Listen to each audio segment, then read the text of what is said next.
in person. Greetings, welcome one and all to this roundtable on the words that we use. To begin this, I would very much like to share the guidance given by Litmus on the things to think about within this within this discussion. Does it matter if the words we use could have alternative, hidden, and nefarious interpretation? Are we unwittingly casting negative spells that impact our individual and collective consciousness and manifestations? Or is the intention behind our words that matters? Or is it the intention behind our words that matter rather than their phonetic sound? Or is it a bit of both? The 4 parts of the words puzzle we could consider: the actual defined meaning, the etymology of the modern meaning, the hidden ambiguous meaning, our intention behind what we say and mean. Mean is a good example. Talking points. We could be nescient, I hope I've pronounced that correctly, regarding the true meaning of a term and use it unknowingly but with good intention. Or we could be aware of its true meaning and use it unconsciously but without malice. Or we could be aware of its true meaning and use it ignorantly, but with good intention. I think this is the worse than the first example. Or we can consciously choose not to use ambiguous or incorrect terms and replace them with better ones in full conscious awareness, i.e. being impeccable with our word as per the 4 agreements. So for me, the best outcome is if we use the best terms with sensible, logical, non-ambiguous and non-confusing meanings and with the right intention behind them. And when we use them, then our spells will have the best energy behind them and help manifest good in the world and to stop manifesting bad.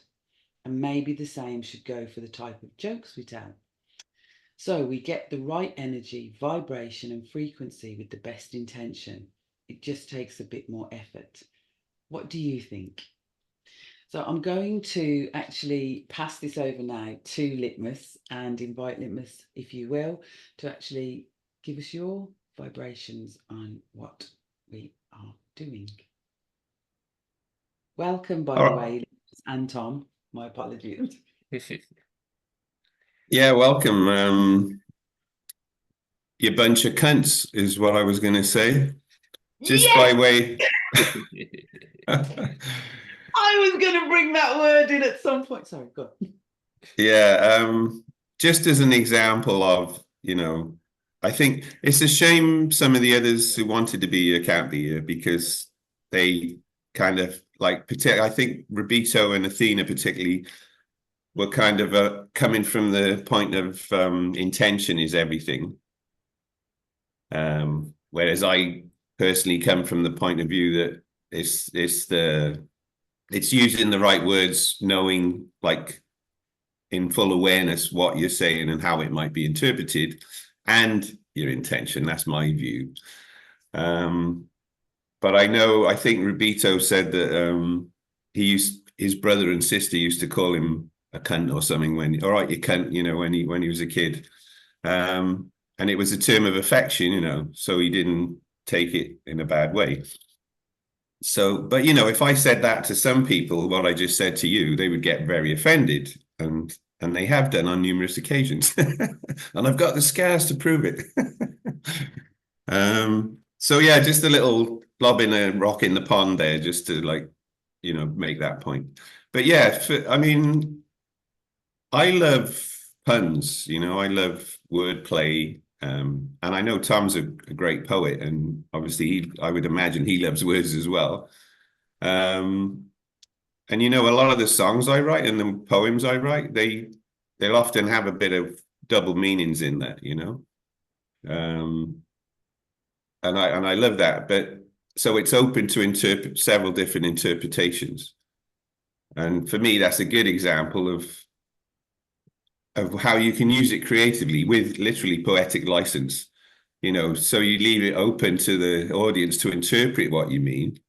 Like when they hear you say this, do they think you mean that, and that's nice in that setting. But I think if you're trying to get a point across where you want a definite vibe or feeling to be transmitted, it's kind of more important to really use the right words so that you don't cast spells unknowingly, you know, and maybe leave a what could be a bad vibe behind, you know. So yeah, I the Laurel Erica stuff really brought this back to me, like in recent times. As a woman, she's been doing this for years, and she's pretty old now, but I will it's play her video. yeah, it's only really come to my attention her work in the last year or so, I guess. So, but for me, it was a great example because, as you may know, I think anyone who's met me knows I created a calendar, right? Because I tell everyone about it, like ad infinitum. You know, I go on and on about it because I think the systems we use and the words we use in the systems we use does make a big difference into how we manifest things in our life. And you know, when I saw this Laurel Erica clip, I couldn't believe that I hadn't, you know, no loving words as I do, and wordplay, and having done a calendar which was trying to get rid of the week for all its because it's just rubbish. um, yeah, she summed it up in a little 2.5 minute video, which I thought, well, how come I didn't think of that? You know, because it's really saying exactly what I'm trying to say, but in a very humorous and enlightening way, I think. So, so Okay. yeah, I think that's why I personally started saying to people, hey, how about we talk about this? Because um, I think And we had an equinox. I think it was an equinox gathering, Aries equinox start of this year, and I came in from my land and I was buzzing, you know, and I think I fried the computer or something because it sort of kicked me off the chat. But I was talking about words there, and Athena particularly, I think, was very like, oh, it doesn't matter about words, you know, it's the intention that matters. So I think it was cool that we had this difference of opinions throughout the CPNC, you know. So so yeah, but I think, you know, I'm very much it's the words and their meaning, or their, do we want to say their kinding? I don't okay. know. That and the intention that matters. So yeah, Okay. that's my take on it. And but obviously I think a couple of people who can't make it have sent us in a little write-up, like I think Athena did that. Yeah. I'd like to just keep the introduction kind of and the vibration of how what what the your guidance was first before we go any further. And you've kind of propelled us into the future at the moment. So Okay. say thank you, Litmus, and go to Tom and kind of what your vibration was on the guidance about today, this word shop. And it's a word shop, not a Yes, word. there's a nice play there. Yeah. I certainly lean more towards intention being more important, but having a good toolbox of words helps make that makes what we say more harmonious with what we intend. It's a lot easier to, I feel, to wield words that are very much unambiguous and in line with what I think and feel and don't have any superfluous connotations attached that don't need to be there. But it's not the be all and end all. If that's the only lingo or toolbox that someone has to communicate with, I still think the intention can come through, and that's the best I or anyone can have in those circumstances. Yeah.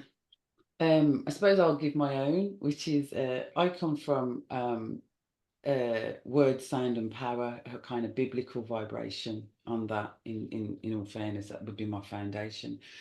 And because it was it was said, "Let there be light." It was said. So I think that the words that we use are incredibly important. I also I also believe that we're literally at the Tower of Babel right now, that we use the same words, but we're speaking different languages. And I think it's important to know that there is a difference between language, words, and communication, because communication doesn't have to use words at all. And most of our communication is non-verbal. So that would lean into the intention and the vibration being more important than the words that we're actually using. And I've found myself tripping up, literally kind of going to say a word and thinking, I can't, like somebody brought to my attention blessed. And I've really tried not to use that because it's be less. And I'm like, what? I don't want to be less. And then litmus with the weekend, you're weakened. Awake is, awake is actually something that you do for the dead. That's what puts me off the cryptocurrencies, because a crypt is a place for the dead. So there's all of these. I think the words are incredibly important, and also that the fact that words change meanings. Well, they don't change meanings, but meanings have been changed of words. We have ideas of words that we think we know what we're saying, and when you look in a dictionary, and I was once fortunate enough to look in a dictionary of around turn of the, I don't know how to work out what centuries we're in. Are we in the 21st now? So it was the 20th century, well, between 1900, whatever century that was. um I saw a dictionary, and just the difference in what was it, like heathen, ethnic is a heathen, and the forms that, the systems forms all say what's your ethnic background, and that means that you're something else. And I just became very not cautious and concerned about the words that we use. And I do think that we're using words without really knowing what they mean. And then languages. And I think that, if it's all right with you, I'll read what Athena said, contributed. And if Litmus has more contributions, then we can kind of go on this. But the first thing that really struck me was that Athena started with, there are 7,164 languages in the world. That literally blew me away, because again, you're talking bonjour, hello, greet, the amount of terms just to say hello. But anyway, I will read Athena's in full, and to kind of give that vibration in. There are 7,164 languages in the world as of April 2024, apparently. Words have the meaning we give them, and so the same word, even if it is in the same language, can have many different meanings and nuances depending on our beliefs and conditioning, and of course our collective agreement. All speech is based on sound, which produces a frequency of light. So by far the most important aspect of what we say is the intention and frequency with which it is delivered, and whether there is any distortion in the throat energy center in particular, and the energy system in general, through which it is delivered. How the words are delivered, if spoken, and the energy behind them are much more important than the word itself, and whether they are delivered with love and kindness or with a malicious intent. Same goes for the written word, but in this case, the sound expression will not be an issue, but the intention and your own understanding, belief about its meaning will still be the most important aspect, as this will determine the energetics that can affect the recipient. Communication is ultimately about all the senses, and is as much a much bigger topic that may make another good roundtable in the future. Just to comment on what Athena said, it kind of, for me, I love story. So poetry and songs for me are story. They're different ways of delivering a story. And I actually did my thesis on the use of story. And one of the things is the story said is not the story received. And each time we tell a story, so if I was to say, I'll use this as an example, if I was to say Red Riding Hood, we but all would have an idea of that story. It's quite a universal story. But if I was to read this story, and I do like to read them as opposed to just tell them, depending on what's going on for me in my life at any time, will impact upon how I tell that story, and what I put my energy into. Depending on the recipient's place and space in the world, will will impact upon how they receive the story. So the story told is not necessarily the story received, and I think that that's with all communication. So that would push intention, kind of there, or honouring that. What I think, if we were taught in schools that what you hear is what you hear, what you say is what you say, as opposed to what's heard and what's received. So just open it. I'll open it up. I'll open it up now. I don't know, Litmus, do you have other people's vibrations within this, of which I wish to say? Well, no. So this is a good example of intention. You know, and I'm really pissed off, to be honest, because loads of people said they wanted to do this workshop, and you know, we went to all the trouble of setting it all up and picking the best dates for everyone, and then everyone's not turned up. So I think whatever their intentions were, they haven't been delivered, you know. So it makes me think they didn't really give a shit in the first place, you know. But you know, that's sound and power, Litmus. right. So you see what I did there. I'm not really pissed off at all, of course, but you know, you could, yeah. I mean, I'm sure those people intended to be here, right? But they're not here, and we also offered them the chance, if they're not here, to send in something like Athena did, and they haven't done that either. So whatever their intention was at the time, it hasn't been delivered, followed through, right? Which could leave the ones who have turned up, you know, thinking, well, fuck you lot then. Well, you obviously don't give a shit about this subject, really, you know, but that would be totally unfair, because everyone who's not here probably has a really good reason in their own life why they're not here, right? But without that communication in between, you know, we could all make assumptions as to, oh, well, you know, they just didn't turn up and they couldn't be bothered or whatever. But that's probably not true at all, you know. So yeah. Wonder, doesn't it, whether is intention important, or is it the delivery and the actual attention that you give, if that makes sense? Yeah, because yeah.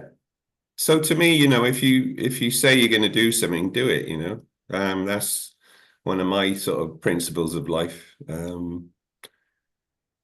It's a bit like maybe people you meet when you're traveling and you swap contact details, and like, oh yeah, let's meet up again, you know, I'll come and see you, and yeah, I'll come and see you, yeah, you know, and you never bloody hear from them again, right? But generally, if I say I'm going to go meet someone again, I pretty much always do, unless there's a good reason why not, you know. So yeah, I really do think intention is very, very important. Of course it is, but I also just think that the vibes of the words you use really does matter. And to me, it's about being nascent or ignorant. And that's something this guy called Mark Passio online has really hammered home and brought to my attention through watching his stuff.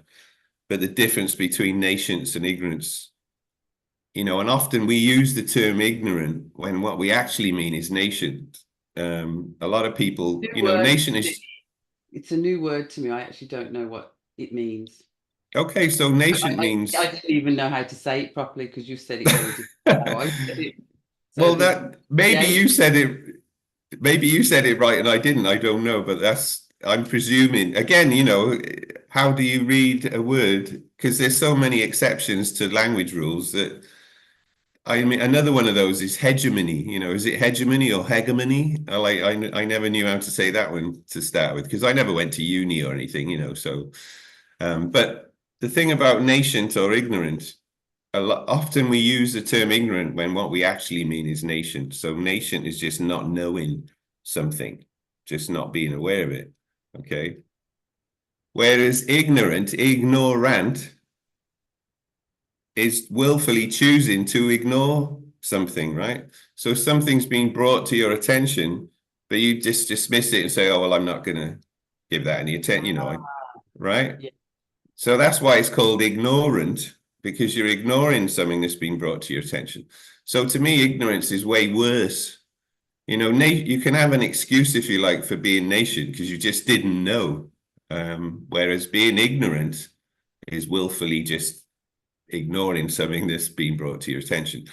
So for me, that's a bit like what we're talking about here with words. You know, we've all been using these words for years, and that's part of what I would call our core conditioning. You know, and then someone like Laurel Erica comes along and says, well, have you thought of it this way? And you go, oh my God, yeah. Why am I saying morning? I don't want to wake up in the morning.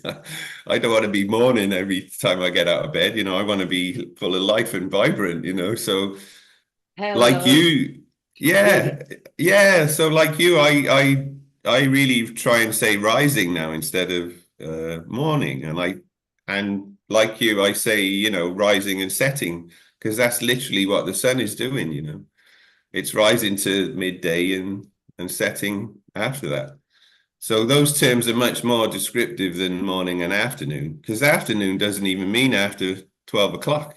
And 12 o'clock isn't even 12 o'clock. I'm going to rein you in, Litmus, because when it comes to calendars and time, we might, you No, I know. won't go on to that. Don't worry. Yeah. Just solar time, solar time. Tom, I thought I saw you kind of went to go in Yeah, there. there's a couple of things that came up there. On the, I mean, a couple of words that we had suggestions for different ones there. The be less, blessing, be less, the morning, mourn, cryptocurrency, crypt. The flip side for that to me is so many of these words can have so many different origins and etymologies and meanings that we'll probably never know the full story to. And are they words that have come from other languages? There's so many factors at play there. It for me, it's, as I said in the introduction, having a good set of vocabulary and language is a great tool to help turn that intention into the action. Yeah. The individual words for me are an important part of that. And tense and making sure I'm speaking from a me perspective where it matters and not putting it into the you or the one or the third person. When really I should be speaking from my own experience because I don't know everyone else's experience, only they know that. So are you going camping, Tom? Am I going camping? Yeah, because you mentioned tents. Hence, oh, Smart. It took me a moment to get that. TENSE.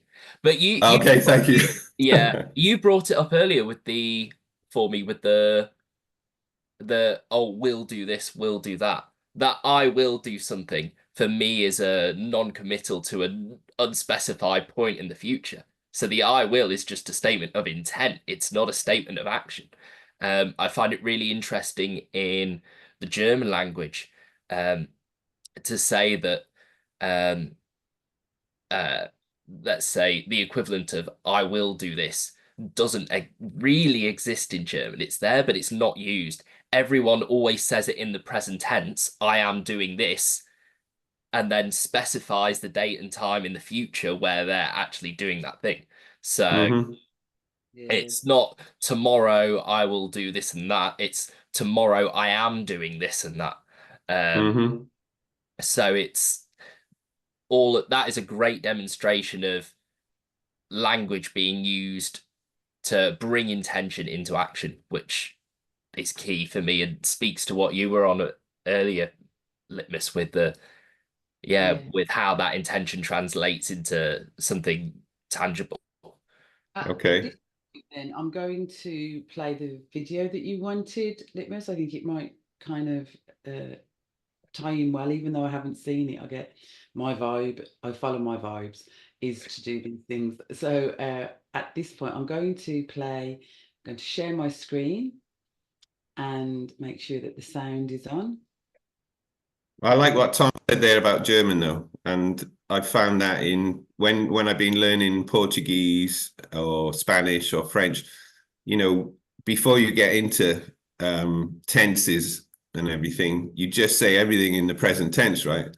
Yeah. So that's I like that, Tom. That's a good example.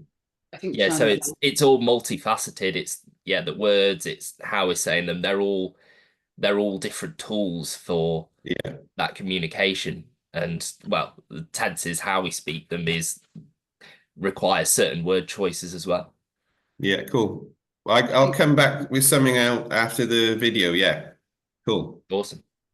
I think translation is another whole kettle of fish when you. Let's not get into trans No. stuff. Right then, this is the secret spells of the English language. So what do I mean by the secret spells of the English language? Well, let me share with you what I call our premier life sentence. And it goes something like this. We awake each morning and go off during the weekdays to earn the living at various jobs and undertakings until we come to the weekend. And this seems perfectly acceptable to most people. However, more people die between 6 and 9 on a Monday morning than any other time of the week. So I do what I call a translation of the English language, and I spell that Trance with the idea that words cast spells. So when you translate that life sentence, you remember that awake is a funeral party for the dead. Mourning is the state you're in when you attend a wake. And you would have to be in a weekdays to earn the living, since urns are for the ashes of the dead. We call our jobs undertakings. Job itself is a Hebrew word for persecuted. And what we get at the end of this perverse bargain with life is the weak end of the deal as we become progressively weakened ourselves. And so our most prevalent greeting to each other is hello, the reverse of which is, oh, hell. And at first, I suspected the hands of collusion entangling the language to foster illusion. And I think it's quite true that a culture's theology has a great deal to do with the word's etymology and how it evolves over time to combine incompatible meanings that may undermine the original thoughts it was meant to define. But now, I don't think it's planned, for the thing that I've found is that like concepts can gravitate toward the same sound and vibrate at the rate that our thoughts designate. Because words are electromagnetic vibrations whose fine alphabetic tintinnabulations can take on the tint of our true expectations, which they then imprint on our metal of mind, causing sounds to adhere when they're of the same kind.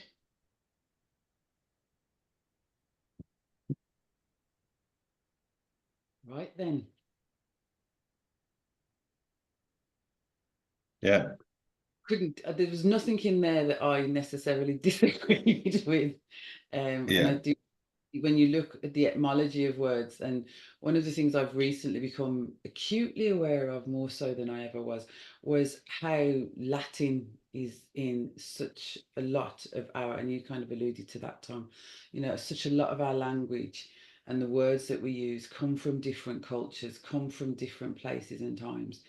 And I suppose it's added to, for me, it's definitely added to my mistrust of everything and makes me lean more into the intention and the vibration of what I'm trying to convey, as opposed to the words that I'm using, because I'm tripping up over myself. Yeah, there was a lot packed into that, right? And a nice poem at the end as well.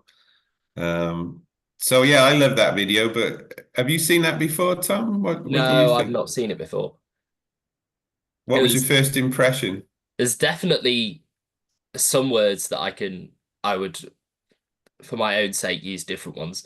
I think the undertakings one was a great example. There's a lot of those kinds of words, especially that come from a legal context, legal background, that have fallen into everyday language they are there because they had specific meanings in legal texts. Black's Law Dictionary Black's is law, exactly. I do think there is a place to be able to. What I wrote down there. Yeah, Yeah. nice long list of them. Yeah, I do think there is a place to be able to at least evaluate those choices to say, are there better words out there that don't have that same background that I can use? Or is the reverse true, and is it actually suitable to say, well, I can take this word and use my intent to turn it into something that has a new meaning? I think both routes are possible, but sometimes it's just nicer to have a useful word that doesn't need that doing to it. They're Is that tools, but it's like trying to modify the tool to Yeah. do what I need I, to do, rather than just starting with the right tool in the first place. it's when you say that to me, I think of sort of a cultural thing, which is that black people and trying to reclaim black power, the word nigger, and the reclamation of language. And I do think it's important, but some words should be just not reclaimed. Like I don't think nigger should ever be reclaimed at all. But that's my own personal thing. But there has been, you know, the black community definitely in America have tried to reclaim words to empower them rather than have them as insults. But some things for me remain an insult, which makes me think about the word cunt. I'm I actually was going to come on to this, and that's why I said because in the context that Litmus gave right at the start, for, you know, all right, you cunts, in that context, it's there as a term of endearment. There's a collective agreement, understanding that any other meanings to that word do not apply in that specific context. But that can only be established because there's been whatever understanding, or understanding's another legal word I shouldn't use, but Yeah. yeah, it's an standing. awareness and an agreement made in the past to say, okay, this word doesn't mean that means this in this context. However, it's done. It could be very informal. It could be very just intuitively known that that's what it is, and the Yeah. the previous reactions and how that's been handled in the past has come out as a form of acceptance to say, okay, this is what this word means in this context, and other I've had So apart. yeah. conversations with people who have because I have a potty mouth. I call it a potty mouth. I use the word fuck, cunt, bitch, bastard. And I'm trying never to do right now. And Don't hold even back, Ellen. Come on, give us the full even the full. fact that I'm trying, even the fact that I'm trying not to. But one of my biggest things is how offended. Number one, around the word cunt. There's just so much. One is that it's female genitalia, and when you're talking about female genitalia, for some reason, when you use other words other than female genitalia, people get, you know, really offended. It's the worst swear word. Cunt is the worst swear word.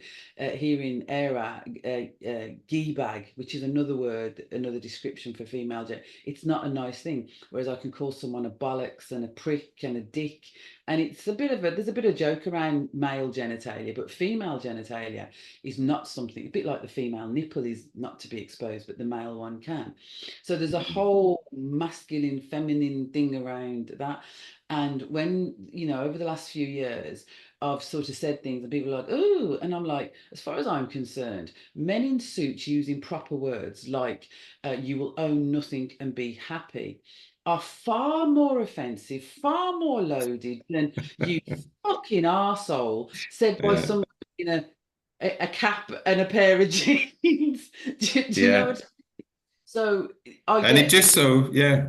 It just yeah. so happens that those guys in suits you're talking to are fucking assholes, you know? But Yeah. that's I do find it, and I had a lecturer who he just, and I suppose he kind of let my freedom free on language, because he was like, "How fucking dare they tell me my language is offensive? This is the language of my fucking ancestors. They're a bunch of cunts," and he would say that because he just They're a thought, bunch of cunts. Yeah. "Yeah, how dare they tell me that this word is good and this word is bad?" A bit like bastard. What it means is that you are an illegitimate, which is only within the law if you're talking legitimacy, you Yeah, know. yeah.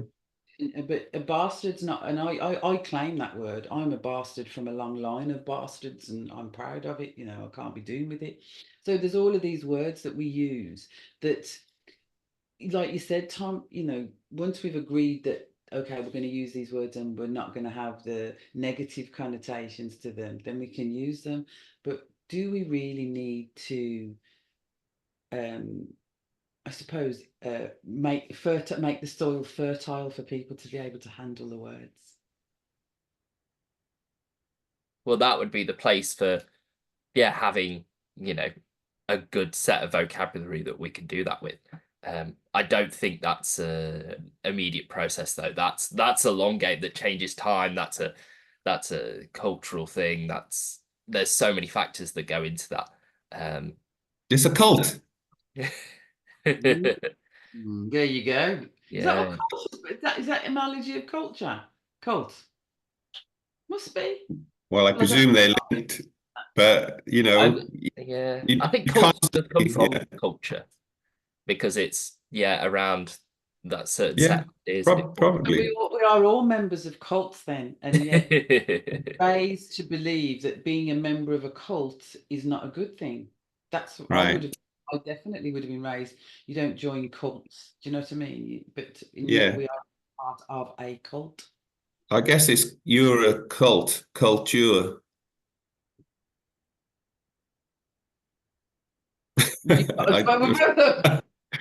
Yeah, Science we as the brain starts to science doesn't do well really when you're recording. I think the point is that it's a long game. Yeah. But the actual act of just trying to find individual circumstances where there is a better word to describe a idea or concept or a feeling, experience, and just being able to practice that using the intention and practicing using those words as a vehicle for delivering it and just seeing which one feels best. Yeah. That feels like the way to go. Yeah. And it does, I mean, this is how language evolves, isn't it? Because people become aware of things like this and maybe they do start using other things. And eventually, 100 years later, no one's saying morning anymore. They're all saying rising or something else, whatever. But I'm really glad you brought up kind of legalese and Black's Law and all of that, because that's something I really learned about words with doing Project Freeman, and writing notices to government and stuff like that. And really, I haven't got my Black's Law here. Well, it's down there, but it's very well thumbed through and lots of post-its in there.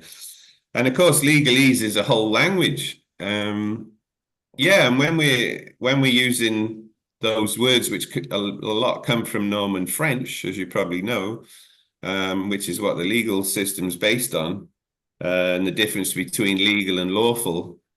So when you do study that stuff, you don't want to use those words anymore because they do trick you, especially in, say, court, where you're saying a word which you think is English, but it's actually in legalese has a different meaning, So, yeah, I think that's a good example of where we really do want to be careful which words we use, And that comes out because then the context and the agreement isn't established that we're working with legalese.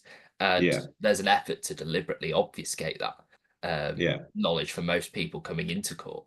I think one of the things as you're speaking, silence comes to mind, and I know that I said that silence wasn't great for recording, but the power of silence. You have the right to remain silent, so and what silence can bring in terms of words, because silence again is part of that communication. I don't know why I've brought silence in because it's not a word; it's a word, but the act of silence is not. There's no sound to silence, but it must have a vibration. So yeah, right, yeah, but in my own head now, I'm going off. It's too early on the Sunday. No, but I think but don't forget, it's not really Sunday. That's all made up. But you make a good point because I think maybe for me the reason you might have brought it up is that there is a sound to silence, right? The sound, Paul Simon wrote a song about it, right? And for me, that's where it all starts because, allegedly in the beginning there was nothing, right? There was the void, and then we had the word, right? Spoken What's that? the words spoken into the silence. Into the silence. So you have to have the silence to start to manifest creatively things that you want to bring into being, right? And the om is a good example of that then, isn't it? Like maybe the first word that has all those vowel sounds and gives out that vibration and that tonality and energy, you know. So if you don't have the silence, you can't manifest anything. And the universe is made up mostly of emptiness, right? Which of course is full of energy. But we can't interact with that with our five senses, but we can with our other senses, you know. So no, I think silence is really important. I just wish I knew how to do it better. Yes, I'm with you on that one. It was not about yourself, but about I'm trying very hard to listen. But one Yeah. of the when I was thinking about what we're doing today, it was the difference. Like as I say, Athena sort of saying there's 7,000 something languages, and then I was thinking I have chickens and I listen to them, and they have a language and they speak a language, and then there are birds singing and the trees singing and the whistling and everything has its own language, and even the language of water. I was on a listening to Vader Austin the other day, and I was thinking water can communicate with us through various ways. So we had, about how would it be if we learnt the language of the waters? And there's so many languages out there with their own, meaning. And Tom, you were talking about how in Germany and here in Era they speak Irish, and there's certain phrases that are far nicer than the English that I use. I don't speak many languages. But I know people that do speak languages, lots of languages. I've got a friend and she speaks Italian, Irish, English. I think she speaks Mandarin. Really bilingual. And even within the head, I think language plays such a huge. The more languages you speak impacts upon the words that you use. I'm going. That's not a definite. I'm just presuming that you're a musician. That's another language. Maths is another language. There's just so many languages that aren't even verbal. So yeah, that those are the things. Some of the things that were running around in my grey or whichever matter it runs around in. Yeah, no, that's all good points, and that kind of triggers something that I wrote down on my list here about the law of attraction, and I guess we're all familiar with the theory of the law of attraction and how we manifest things, and then the words do matter, right? Because matter, we're going to manifest things into matter, so it does matter. So the words matter as well as the intention, and if the words don't matter as much as the intention, why are they so important in the law if you're using the law of attraction? Because of course the law of attraction is about giving gratitude for already having and giving out the vibe of feeling so good that you already have the thing that you wanted to manifest. But I know from experience you have to be very careful with this, because it's as important to make sure you define what you don't want as well as what you do want. So the words really do matter. And even if you're in your mind, in your intention, you think, yeah, well, I do want to meet someone who's like this, and I don't want to meet someone who's like that. If you don't actually verbalize the bit you don't want or write it down, which in my case, this is what happened. I got all the good stuff, but I got a lot of the other stuff I didn't really want, but I hadn't actually said it. So to me, that did seem to matter then, yeah. On the intention thing, and I don't know if this is veering away from what we're talking about in terms of words, but they say that it doesn't hear I don't. Apparently you don't hear I don't, and I'm like, well, why does that? In my head, I'm thinking, why does that word exist then if it's not heard? The brain only hear, when you're manifesting, it's not like I don't want this and I don't want that, because you're bringing it in, and I'm like, well, then in that case, when I want this and I want that, why does the word don't exist if it's not taken, if it's not if it's not processed? Then so yeah, that's a good point. That's a bit of a, but again, it is about words and the words that we use, the words that we, and I think one of the things I'd like to bring in is just our internal dialogues.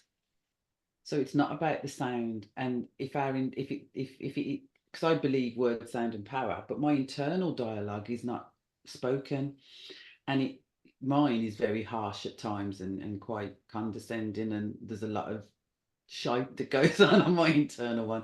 Sometimes it's flowers and roses, but other times. So again, does is the word necessary? Are the words is the words inside my head are the ones that are defining my reality, and they're not spoken, and yet they're not my intention. I don't want some of the stuff that goes on in there manifest, and yet apparently I'm bringing it in, and that also leads into something that with this new age language, and I'm going to call it new age, new earth, 3D, 5D. I'm like lost on it, to be fair, and I'm just like, I think that some language is very exclusionary. Is that a word even?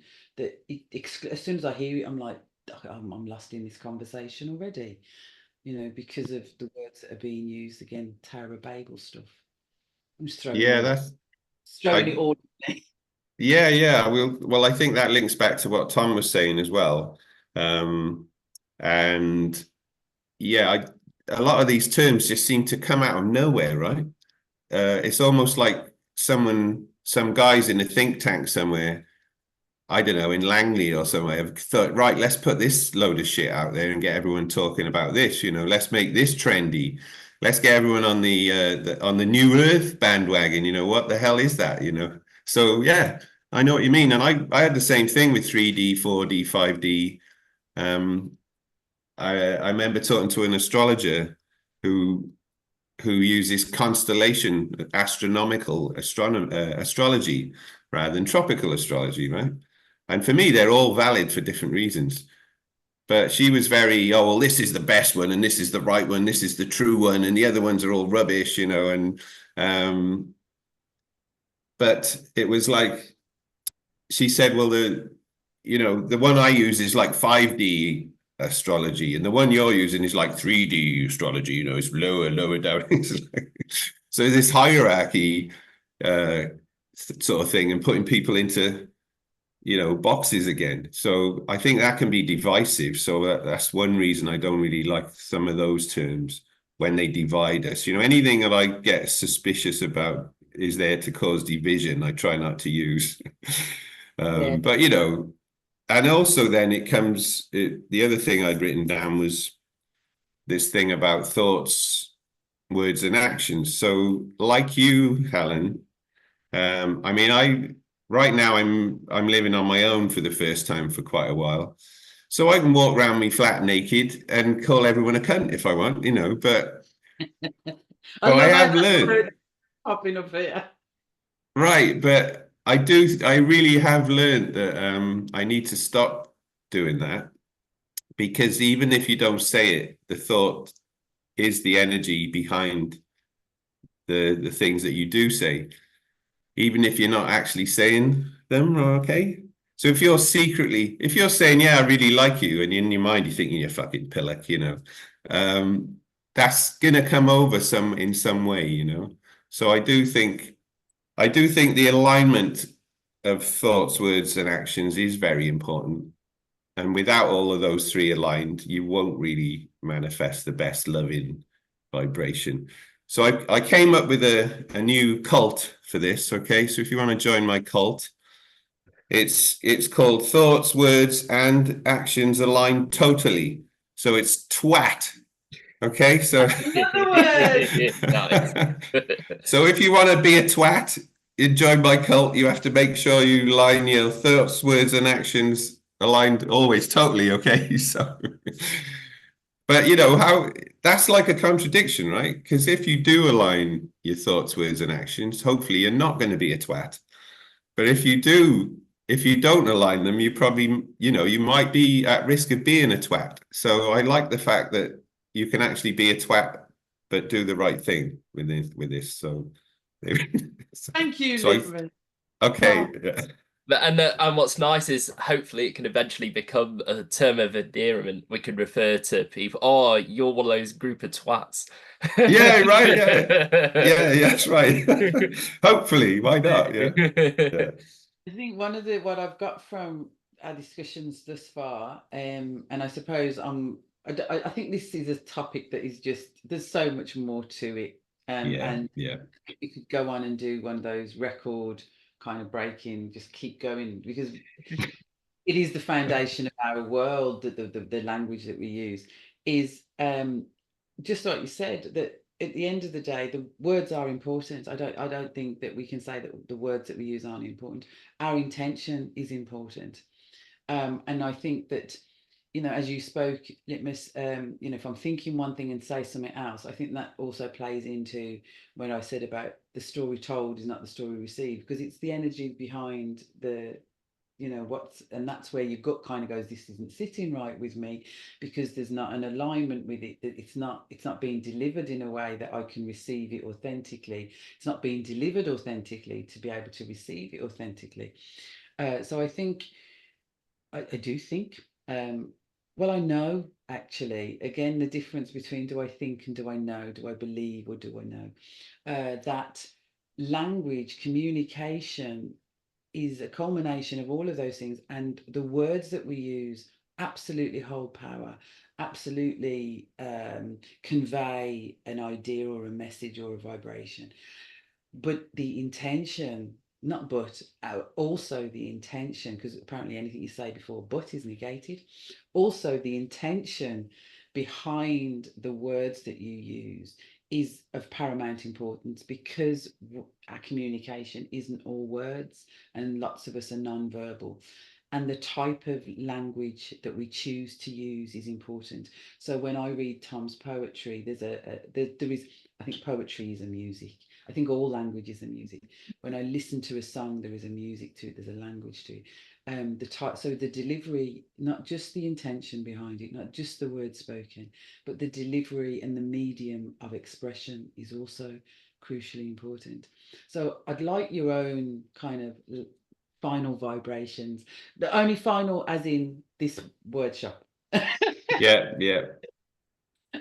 On what we've been talking about, because I do think that we could just possibly, we could keep going, to be fair. It's such a Oh, huge. yeah, we could go all day, but yeah, Tom, what do you think about what Helen just said then, for your final thoughts? Well, not just about what I said, about what what was about spoken. The topic, yeah. About the whole topic today. And have we had any enlightenment? Has any of us received any enlightenment or thought, oh, because I have. I just. Yeah, me, absolutely. Oh yeah, absolutely. For me as well. Something that comes to mind for me is, for a lot of these ideas and thoughts, is it, when we are trying to manifest and communicate, is it better to at least say something, even if some of the language is imperfect, rather than just have it stew and sit inside of me forever? And I'm tempted to say it's better to have it out in the open, so it can at least be worked with. But it makes it a whole lot easier if we've got better language to do that with. Yeah, I'd agree with that. Yeah. I'm going to restart them, actually. Speak your truth conversations. And I think that you've opened up another avenue, because here in ERA, there's a hate speech bill going through, and I think it's going through, and there's other variations around the world. And I think we've been shut down. So many people are not saying what they think. And one of the reasons I did this Speak Your Truth is because we need to hear ourselves sometimes. Because what comes out of my mouth, I'm kind of like, oh, do I really think? Is that what I really believe? So we need to hear ourselves. So, and I think that's a whole different kind of, so I'm going to start those conversations up again. But, litmus. Yeah, no, I think Tom makes a great point there. Because it's like therapy, right? I've suffered with anxiety in the past, and if you start feeling a panic attack coming on, just saying to someone close to you, "Oh man, I'm feeling really weird. I feel like I'm having a panic attack." it starts to go away, you know, if you get it out of yourself, that energy, like you say, Tom, and you bring it into the world through what you say, already you're starting to feel better because you're not bottling it up inside you. You know, you're letting the thing be what it is, right? You're letting it be. So yeah, I think that's a great point. I would just like to finally say, with the CPNC, we had a round table on energy, vibration, and frequency, right?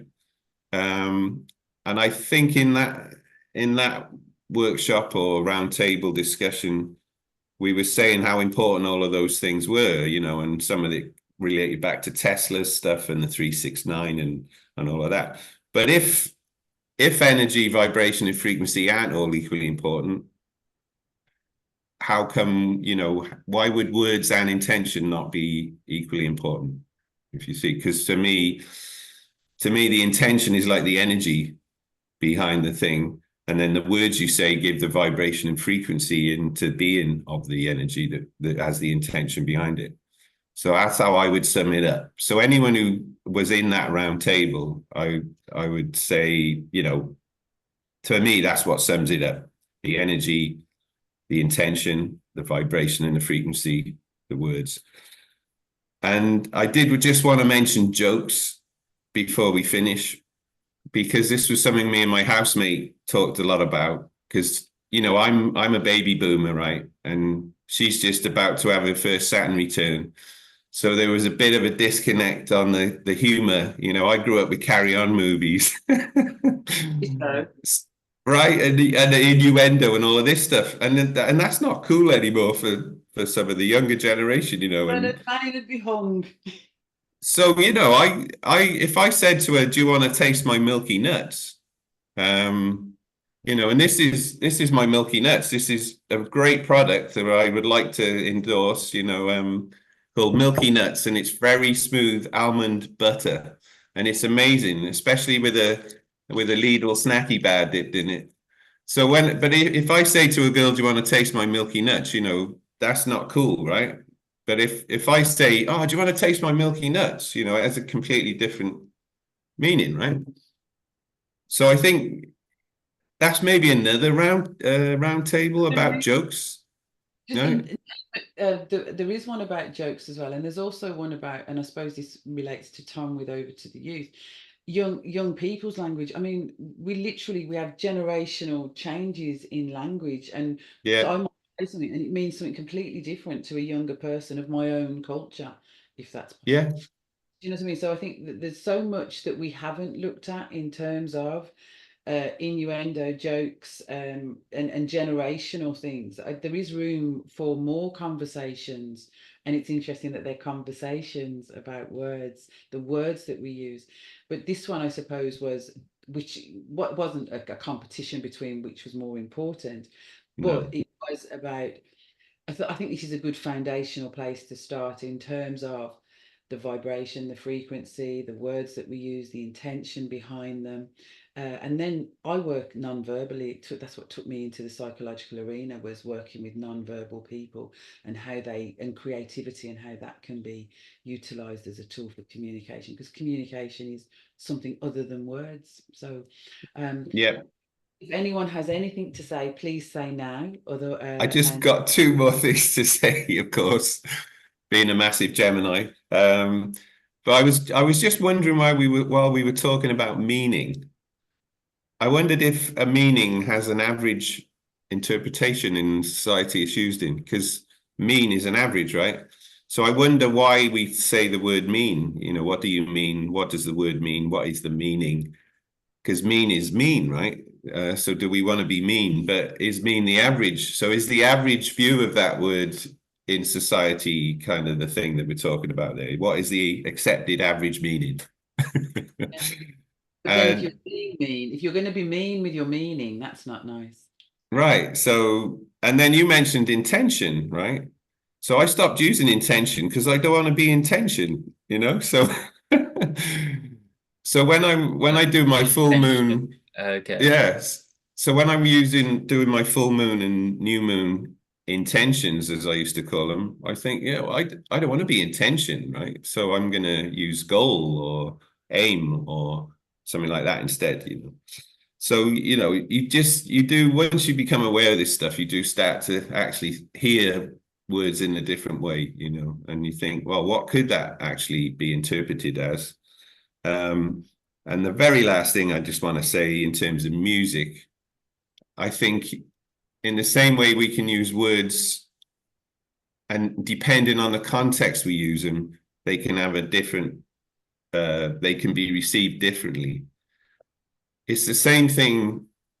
So I've got a load of CDs over there, and I've got back into recently, I bought a little CD and DVD player, and I got back into the habit of putting an album on, you know, listening to the album in the order that the band wanted you to listen to the album in, right? And this track, I mean, the Beatles' White Album, they spent a whole 24-hour period selecting the track, the running order, because it was so important as to how that whole piece of music was received. And I think now with initially with iPods and now Spotify and stuff like that and playlists, you tend to hear tracks completely out of the context that they originally were meant to be listened to. And you can hear a song and think, oh, I really don't like that song. That's terrible. But if you hear it, there's a track on OK Computer by Radiohead. And if you hear it out of context, like the robotic voice, fitter, stronger, happier, you know, you think, oh, what's this pile of crap? But if you hear it in the album, it has a completely different feel. So I think it applies, yeah, as you said, Helen, Dark to Side of the Moon, poetry and Pink music. Floyd. Yeah, right, Excellent exactly. example. Sorry, Tom. Yeah. So, you know, that's maybe another. Sorry, Helen, what? I didn't hear what Tom said. Dark Side of the Moon, Pink Floyd. Excellent Yeah. example. Yeah. Yeah. So it does go into poetry and music and everything as well. So, but yeah, I think it's not a competition, as you said, and we don't want to divide ourselves. We want to try and find the common ground. Yeah. So I think the common ground today between the three of us is that we all think intention is important.